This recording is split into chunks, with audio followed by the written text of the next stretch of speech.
Oy, Kaganda naman. Kagaganda naman kasi. magaganda. Kaya nahirapan na awa akong ibibigay. Tuturuan ko pa naman sila mag-sit, mag-up. Oh, paano mo ituturuan?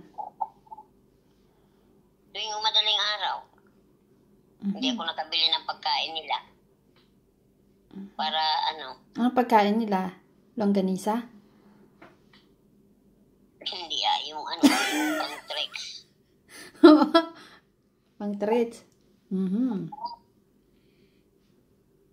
Para pagka matuto, may isang Pwede mo nang pagkain. utusan, no? Pwede mo nang utusan. Sasabihin ko, Malengke. mamalingke ka doon. Oo. Huwag mamalingke, ha? Mm. Pag hindi ka mamalingke, sige. Ikaw naman magluto. Gusto kong alagaan unggo eh. Unggo. Nakita mo ba? Di ba may unggo ka dati? Oo nga, kinuha ng may-ari. Pinatay naman, kung alam ko lang eh. Kayong parrots. Ilan yon? Mahal yata yung parrots eh. Yung may tao. Pangit mo. Sabi nung yung tinuruang aso. Sabing ganun eh, at tinuruan siya. Sabi niya, marami bang tao doon? Wow. Sabi niya. Ay, Alam ko na yan, si Tio. si Tio nga. Si Tio nga yun. Nakita mo pala eh. Nakita mo ba yung unggo? Natulog sila eh. Siguro inip. Binaling niya eh, natulog yung amo niya. Nakita niya, tiningnan niya yung bulsa, may 50 pesos. Bigla siya ngayon tumakbo. Pumunta pala sa tindahan. Ngayon, inabot niya yung pera. Binigyan siya ng gatas, uminom. Ay, kagaling. Turuan mo na si Otap. Ang dadali noon, pang suka. Yung mga buto-buto dadali noon. Tapos may isang unggo pa. Tingnan mo dyan sa YouTube. Eh di, umakyat sa papaya eh. Umakyat sa papaya. Yung papaya, katabi ng swimming pool. Eh may mga hinog. Inakyat niya ngayon. Nakadamit nga siya nung umakyat. Pag-akyat niya, nakakuha niya ng papaya. Ang ginawa niya? Napunta sa swimming pool. Napunta sa swimming pool yung papaya. Tapos? Nung hinulog niya. Nag-isip siguro, nakadamit siya. Ang ginawa niya, pumunta siya sa lamesa, hinubad niya yung mga damit niya, pati pampers. Pinuntahan niya yung papaya sa swimming pool, nilangoy-langoy niya. Kasi malaki nga, hindi niya kayang buhatin.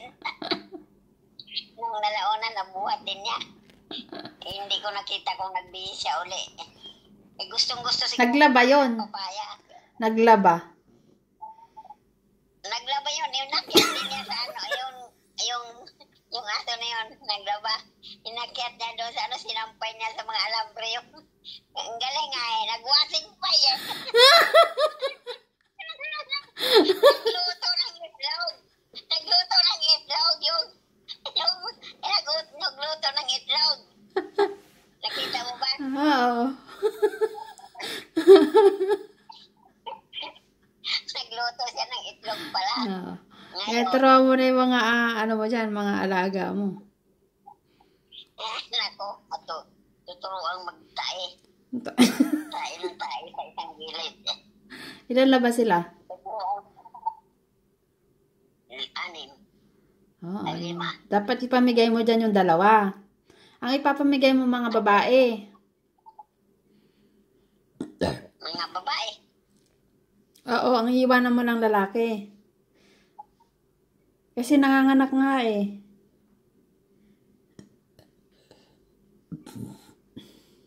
Alam mo, ipamigay ko si Otap. Ayaw mong i-let go si Otap? At saka si Marimar, i-let go ko ba yun? Ayaw mo i-let go si Marimar tsaka si Otap? Hindi Kaya siyang mag-anak. Hindi pamigay yung Dapat sila, birth control sila, mang. Turuan mo. Gusto nila yun eh. Turuan ko pa. Gusto nila yun. Ano ba nangyari sa mata ko? Ano yung pinaglalagay mo na yan?